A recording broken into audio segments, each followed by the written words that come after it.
ကျွန်တော်တို့ဝန်ကြီးဌာနရဲ့လုပ်ငန်းဆောင်တာလေးရှင်းပြမယ်ဗျကျွန်တော်တို့ဝန်ကြီးဌာနကငကိုတုန်းကတော့ဟိုတယ်နဲ့ခီးသွွာလာရေးဝန်ကြီးဌာနတစ်ခုတည်တံ့ပဲအဲ့ချိန်တော့သာသနာရေးကြီးမှုကတော့ပေါင်းထားတာပေါ့နော်ဒီဆိုရတဲ့မှာတော့သာသနာရေးနဲ့ကြီးမှုကိုခွဲထုတ်လိုက်တယ်ပြီးတော့မှရင်ကြီးမှုကိုဟိုတယ်နဲ့ခီးသွွာလာရေးဝန်ကြီးဌာနတို့ကိုပေါင်းပေးလိုက်တာပေါ့ဒါမှမဟုတ်ကျွန်တော်ရဲ့ဝန်ကြီးဌာနကတော့ဖြင့်ဟိုတယ်ခီးသွွာလာရေးနဲ့ရင်ကြီးမှုဝန်ကြီးဌာနဆိုဖြစ်တာပေါ့နိုင်ငံတော်ကြီးကဲရဲ့အဓိကရည်ရွယ်ချက်ကတော့ဒါမိမိနိုင်ငံရဲ့ရင်ကြီးမှုကိုမြင့်တင်ပြီးတော့မှခီးသွွာလာရေးလုပ်ငန်းကိုမင်္ဂလာပါ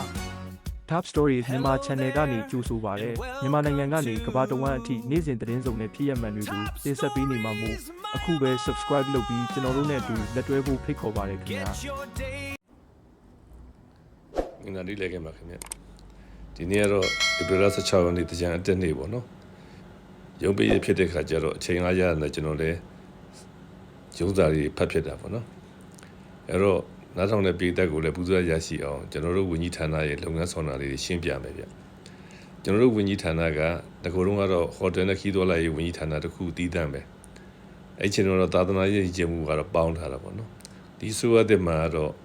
့သာသနာရေးနဲ့ကြီးမှုကိုခွဲထုတ်လိုက်တယ်ပြီးတော့မှရင်ကြီးမှုကိုဟိုတယ်နဲ့ခီးသွွာလာရေးဝန်ကြီးဌာနတို့ကိုပေါင်းပေးလိုက်တာပေါ့ဒါမှမဟုတ်ကျွန်တော်ရဲ့ဝန်ကြီးဌာနကတော့ဖြင့်ဟိုတယ်ခီးသွွာလာရေးနဲ့ရင်ကြီးမှုဝန်ကြီးဌာနဆိုဖြစ်တာပေါ့နိုင်ငံတော်ကြီးကဲရဲ့အဓိကရည်ရွယ်ချက်ကတော့ဒါမိမိနိုင်ငံရဲ့ရည်ကြီးမှုကိုမြင့်တင်ပြီးတော့မှခီးသွွာလာရေးလုပ်ငန်းကိုသူကpromotion လုပ်နိုင်ဖို့အတွက်ဆိုပြီးတော့မှပြောပါတယ်ဗျအဲ့တော့ကိုဝန်ကြီးဌာနအကြောင်းကိုကျွန်တော်တို့သိအောင်အခုကြတော့လဲစာတွေပြန်ဖတ်ရတာတကူလုံးကတော့ကျွန်တော်တို့ကအပြင်သိပေါ့လေအခုကတော့ in depth ပေါ့နော်နည်းနည်းရှာရှာသိတယ်အောင်ကျွန်တော်တို့ကြိုးစားရတာပေါ့ကြိုးစားတယ်ဆိုတော့စာတွေဖတ်ရတာပေါ့လူတွေနဲ့တွေ့ဆုံပြီးပြန်ပြောဆိုစကားပြောရတာပေါ့ဒီလိုပေါ့ရှိပါတယ်အဲ့တော့ဟိုတယ်နဲ့ခီးသွွာလာရေးပိုင်းမှာတော့ရှင်းတယ်ဗျသူကဦးစီးဌာနတစ်ခုပဲရှိတယ်ဒါပေမဲ့ယဉ်ကျေးမှုအပိုင်းမှာကြတော့သူကဦးစီးဌာနသဘောမျိုး DG 9ယောက်ကကြီးကြလေးရှိပါတယ်အဲ့ဒါတွေကတော့ဗာလဲဆိုရင်တော့ဖြင့်ရှေးအောင်သူတေသနာနဲ့တော့ပြတိုင်းမှာဦးစီးဌာနဒါက DG တယောက်ပေါ့နောက်တစ်ခုကတော့တမိုင်းသူတေသနာနဲ့စာကြည့်တဲ့များဦးစီးဌာနဒါက DG တယောက်နောက်အမှုပညာဦးစီးဌာနဆိုတော့သူကတော့ကာလာခုံနဲ့အဖွဲ့ပေါ့နော်နောက်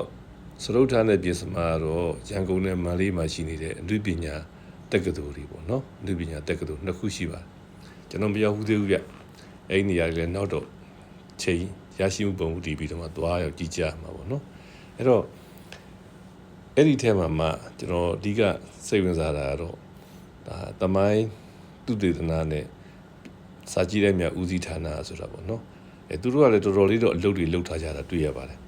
အဲ့တော့အခုဆိုလို့ရှိရင်ကျွန်တော်တို့ဒီစာအုပ်ကြီးလာပေးထားတယ်ဒီစာအုပ်ကြီးကဘာလဲဆိုရင်တော့ဖြင့်တစ်ဆက်တည်တော့မြန်မာသမိုင်းစဉ်အတွဲတစ်ပဲထုတ်ပါသေးတယ်အတွဲတစ်ကလည်းအခုသူဆက်ပြီးတော့မှ proof လုပ်နေရနေတာရှိပါတယ်အဲ့တော့ဒါတွေကလည်း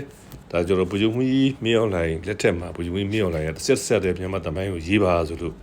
မြန်မာသမိုင်းပညာရှင်အဖွဲ့နဲ့ကျွန်တော်တို့စီကအဲဒီသမိုင်းသူတေသနာအဖွဲ့နဲ့ပေါင်းပြီးတော့မှကျွန်တော်တို့ပညာရှင်တွေပေါင်းပြီးရေးထားတဲ့စာအုပ်ပေါ့ဗျတော်တော်လေးလည်းလေးနဲ့ပါတယ်ဗျတော်တော်လေးလည်းလေးနဲ့တယ်နိုင်ငံဆိုတာရှိပြီဆိုလို့ရှိရင်အဲ့ဒီနိုင်ငံဘယ်လိုဖြစ်လာတယ်လဲသူသမိုင်းကြောင်းကဘယ်လိုရှိတယ်လဲဒါတွေကိုသမိုင်းကြောင်းရစာနဲ့ရေးထားတဲ့သမိုင်းကြောင်းအပြင်ကျွန်တော်တို့က geological survey တွေပေါ့နော်ဒါတွေနဲ့ကျွန်တော်တို့ကဒီထဲမှာ proven လုပ်ထားရဆိုတော့သိရပါတယ်ဗျအားလုံးကျေးဇူးတင်ပါတယ်ကျွန်တော်ဒီနေ့တော့အာဆီယံနိုင်ငံတွေထဲမှာကျွန်တော်တို့နမူနာယူသင်းတဲ့နိုင်ငံတစ်ခုအကြောင်းတင်ပြခြင်းနဲ့ဗျအဲ့ဒါတော့ဗီယက်နမ်ပဲဗီယက်နမ်ကတော့နမူနာယူစရာကောင်းတဲ့အထက်မှာတောင်မြောက်ဗီယက်နမ်စစ်ဖြစ်တယ်အမေရိကန်တောင်ဘက်ကဝင်တိုက်တယ်ဒါပေမဲ့ကွန်မြူနစ်တွေရည်ဆိုတဲ့မြောက်ဗီယက်နမ်ဘက်ကအမေရိကန်တောင်နိုင်အောင်တိုက်နိုင်ခဲ့တယ်အဲ့ဒါဗီယက်နမ်ရဲ့ကြီးမားတဲ့အောင်မြင်မှုပဲနောက်1989ခုနှစ်လောက်မှာကျတော့တရုတ်နဲ့နယ်စပ်ပြဿနာဖြစ်ပြီးတော့မှတရုတ်ကဗီယက်နမ်ကိုဝင်တိုက်တယ်-10လောက်ထိတိုက်ခံလိုက်ရတယ်ဒါပေမဲ့တရုတ်တွေအဲ့ဒီပွဲမှာရှုံးသွားတယ်ပေါ့ဗျာတရုတ်တွေဘက်ကတော့ငါတို့ lesson ပေးမယ်ပေါ့သင်ခန်းစာပေးမယ်ဆိုပြီးဗီယက်နမ်ကိုဝင်တွေ့တာပဲဒါပေမဲ့စစ်ရေးဝါနေတဲ့အမေရိကန်တွေကစစ်ရေးဝါနေတဲ့ဗီယက်နမ်တွေကတရုတ်ကိုတော့မှပြန်ပြီးတော့မှ lesson ပေးတဲ့အနေအထားရှိပါတယ်အဲ့ဒီနှစ်ခုကိုကြည့်ပြီးတော့မှဗီယက်နမ်ကိုကျွန်တော်တို့ကနမူနာယူစရာကောင်းတယ်လို့ပြောချင်တာနောက်စစ်ပွဲကြီးပြီးသွားလို့တောင်မြောက်ပေါင်းပြီးတဲ့ချိန်မှာကျတော့ဗီယက်နမ်နိုင်ငံဟာတိုးတက်မှုမရဘူးဗျတွန်းဆုတ်နေသေးတယ်ဒါပေမဲ့လည်း American section ရှိလို့ရှိရင်တော့တိုးတက်ဘူးဆိုတာကိုသူတို့ကသိသွားတယ်ဗျသိသွားတဲ့အကြောင်းရင်းကတော့ BNN ကောင်းဆောင်တယောက်ကစင်ကာပူရောက်တော့မှလီကွန်ယူနဲ့တွေ့တယ်လီကွန်ယူကနေပြည်လမ်းပြပြောတာပေါ့နော်မင်းတို့ American နဲ့တက်အောင်ပေါင်းမှာပေါ့ American section ကိုလွတ်အောင်လုပ်ပါလို့ပြောတယ်အဲ့ဒါနဲ့နောက်ဆုံး BNN တွေကဒါငါတို့က American လုံးနိုင်အောင်တိုက်ခဲ့တဲ့ကောင်တွေပဲကြီးစက်စရာမလိုဘူးလို့ပြောရပဲနောက်ပိုင်းတော့သူတို့သိသွားတယ်ဒါမှမဟုတ် lobby team တွေဒေါ်လာတန်းချီပြီးငှားပြီးတော့မှ BNN နေနဲ့ American section လွတ်အောင်လုပ်တယ်လွတ်သွားတယ်ပေါ့ဗျာအောင်မြင်သွားတယ်နောက်ပိုင်းစီးပွားရေးကတဖြည်းဖြည်းနဲ့တည်ရည်တိုးတက်လာခဲ့တယ်အခုဆိုရင်တော့အာရှကြားပေါက်လေးတစ်ကောင်ဖြစ်သွားပြီပေါ့နော်မြန်မာနိုင်ငံနဲ့အကျေအဝန်းတစ်ဝက်လောက်ပဲရှိတယ်ဗျလူကြီးရနှစ်ဆကျေတယ်ဗျဒါပေမဲ့သူတို့ရဲ့ဆန်စပါးတင်ပို့မှုကမြန်မာနိုင်ငံတဲ့3ဆလောက်များတယ်သူကတစ်နှစ်ကိုတန်ကြီး9တန်းကျော်ကျော်လောက်တင်ပို့နိုင်တယ်ဆိုတော့များတာပေါ့ဒါဆိုရင်သူတို့ဘာဖြစ်လို့လဲဆိုစိုက်ဧကကြတော့လေသူက14တန်းလောက်ဧက14တန်းလောက်ရှိတယ်ဆိုကျွန်တော်တို့တော့များပါတယ်မစိုက်ကများအောင်သူတို့ဘယ်လိုလုပ်တယ်လဲဒီကထွန်းလုံးတူအောင်ဘယ်လိုလုပ်တယ်လဲပေါ့နောက်တစ်ခုကစန်စားနှုံးပေါ့စန်စားနှုံးကြတဲ့သူကနေတာပေါ့ဗျနောက်တစ်ခုကဘာလဲဆိုရင်တော့ဖြင့်ကော်ဖီဆိုလို့ရှိရင်သူတို့တင်ပို့တာကဒါကော်ဖီတင်ပို့မှုကနေပြီးတော့မှအမေရိကန်ဒေါ်လာဒါ10ဘီလီယံ9ဘီလီယံရတယ်ပြောတယ်အဲစိုက်ပျိုးရေးကိုအခြေခံတာပဲတော့ကျန်တဲ့ဝန်ဆောင်မှုတွေပေါ်တိုးတက်လာတယ်ကျွန်တော်တို့အဲ့လိုနိုင်ငံမျိုးကိုကျွန်တော်တို့နမူနာယူသင့်တယ်ဗျာအဲ့ဒါလေးကိုကျွန်တော်တင်ပြတာပါကျေးဇူးတင်ပါတယ်ကျန်ကုန်ကနေပြီးတော့မော်တော်ကားနဲ့တက်လာတာပေါ့လေကျွန်တော်ကားတကယ်တော့မှန်တာပါဗျ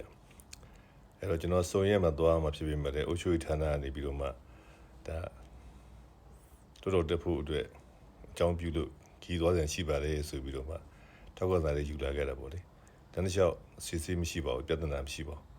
ဒါပေမဲ့လည်းပညာရေးကာလ73ရက်နေ့အထိပဲရှိတယ်73ရက်နောက်ပိုင်းဆိုရင်တော့အရေးယူမှုလာမယ်ပေါ့ one stop service နဲ့အရေးယူမယ်တန်ငွေ3000သုံးဖို့ရင်လည်းထောင်ဒဏ်2လချမှတ်ခံရမယ်ဆိုတဲ့ဟာတွေလည်းတွေ့ရပါတယ်ဒါကျွန်တော်တို့ကညွှန်ကြားချက်တစ်ခုထုတ်ပြန်ပြီးလို့ရှိရင်တော့ဒီ implementation လိုက်တယ်ဆိုတာတဘာဝကြပါတယ်တိုးတော့လည်းလူသားပြည်သူတွေပေါ့လေစိုးရင်ထောင်ထိန်းမှုမရှိကြပါနဲ့ကျွန်တော်တို့ကံကောင်းခြင်းတွေကမကြမ်းမတင်မှပြန်ရောက်လာတော့မယ်ဆိုတော့ကျွန်တော်ပြောချင်တာပါ။ဒါကြောင့်လဲဆိုတဲ့အခါကျတော့ထိုင်းနိုင်ငံဆိုလို့ရှိရင်ကျွန်တော်တို့ဘက်ကိုစီဒီပို့တာကိုပိတ်ထားတယ်ဗျာ။ဒါပေမဲ့အခုထိုင်းနိုင်ငံကမြန်မာနဲ့လာအတွက်ကိုတော့ပြန်ပြီးဖွင့်ပေးလိုက်ပြီဆိုပြီးသိရတော့အဲ့ဒီနေဇက်ဒီမှာနေကြတဲ့မြောက်ဒီတို့တချီလိတ်တို့စသည်အမျိုးဒေသတွေမှာနေကြတဲ့လူတွေအတွက်ထိုင်းဘက်ကစီရတော့ဖြင့်ဒါတော်တော်လေးကိုပုံမှန်ဒီပါလောက် flow နဲ့ပြန်လာပြီးတော့မှဝင်လာဖို့ရှိနိုင်ပါတယ်ဆိုတော့တင်ပြချင်တာပေါ့နော်ဒါကတော့အိန္ဒိယနိုင်ငံတွေကိုအားကိုးရတာပေါ့နောက်တစ်ခုကတော့ကျွန်တော်တို့မှာအကြံစီရက်40သာရှိတယ်ကျွန်တော်ပြောခဲ့ပြီးပါပြီတင်မော2စီးရတဲ့အခုလိုချိန်တော့ဆိုရင်တော့ချနေတော့ပါပြီ